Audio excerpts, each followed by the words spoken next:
नमस्कार साथियों, मैं आपका दोस्त नीतीश।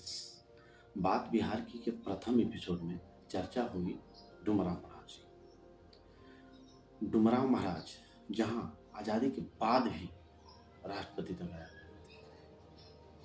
दरअसल डुमराव राजघराने का संबंध मालवा के परमार वंशों से था, जिसका सबसे प्रतापी राजा भोज हुआ। जब अलाउद्दीन खिलजी ने परमारों को पराजित किया तो परमार वहां से निकल के पूरब की तरफ बढ़े।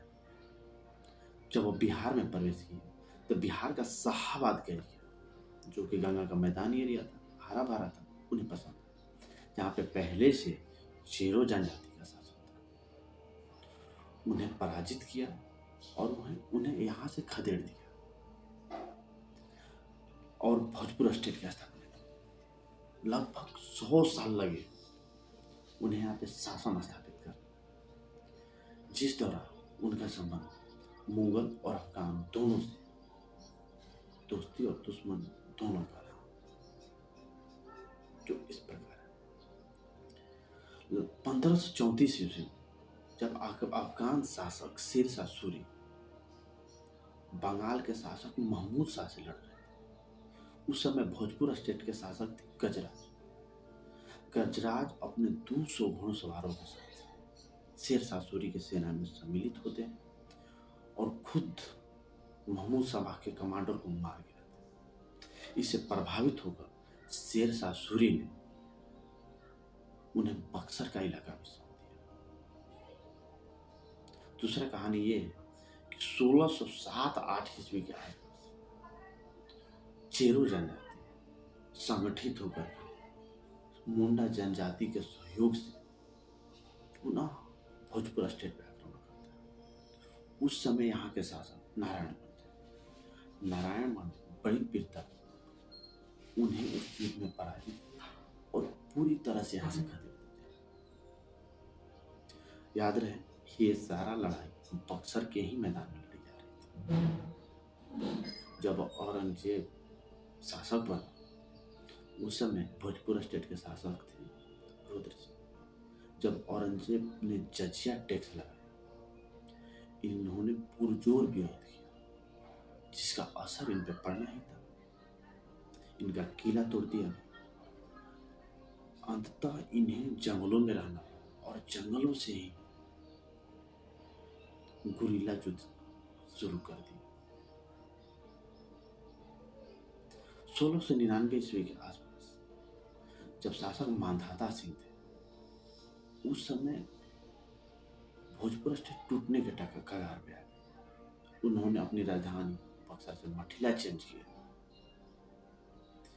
अंततः 1699 ईस्वी में उन्हें भोजपुर स्टेट को 3 भागों में विभाजित करना था: बक्सर, डुमराव और जगदीशपुर।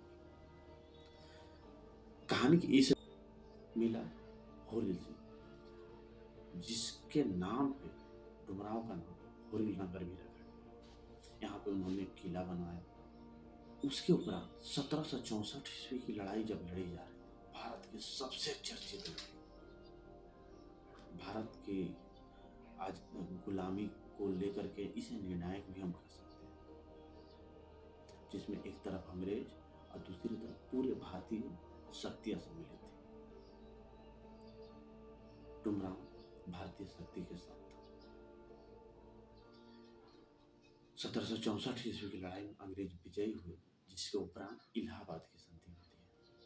इलाहाबाद की संधि में इन्हें डुमराव रियासत को एक जमींदारी के रूप में मान्यता मिली। जमींदारी भी इसलिए मिल जाता है क्योंकि इनका संबंध हमेशा से ही मुगलों से खट्टे रहे। आगे अगर 1857 ईस्वी की मैं कहानी कहूँ तो 1857 ईस्वी में डुमराव के शासक थे महेश्वर बख्श और जगदीशपुर के थे पीर-कुंवर सिंह। ये बड़ी अचरज वाली बात है कि एक ही परिवार के 2 लोग 1857 ईस्वी की क्रांति में अंग्रेजों के खिलाफ पीर-कुंवर सिंह तलवार लेकर खड़े थे और महेश्वर बख्श सिंह उनका साथ दे रहे थे, जिनका फायदा भी उन्हें मिला। जब पीर-कुंवर सिंह मारे गए, उसके बाद भोजपुर का इलाका भी डुमरांव को मिला। यानी डुमरांव रियासत उस समय कुछ और बड़ा था।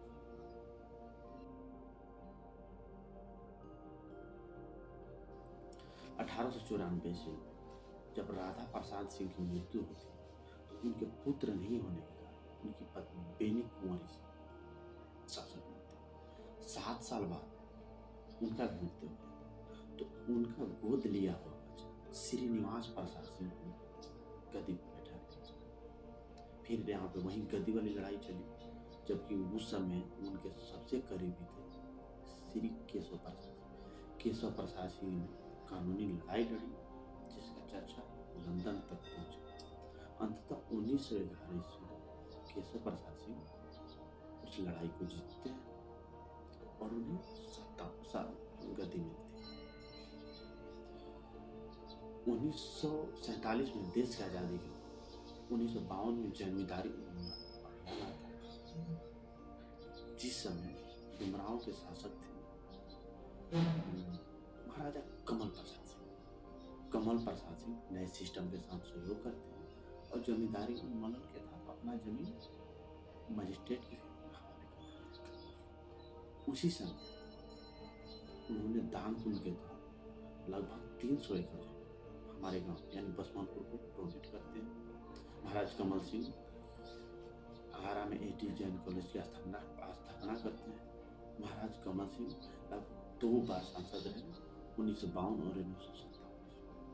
महाराज कमल सिंह की मृत्यु 1920 ईस्वी का आज भी डुमरांव रियासत एक रिस्पेक्टेड रियासत के रूप में थी।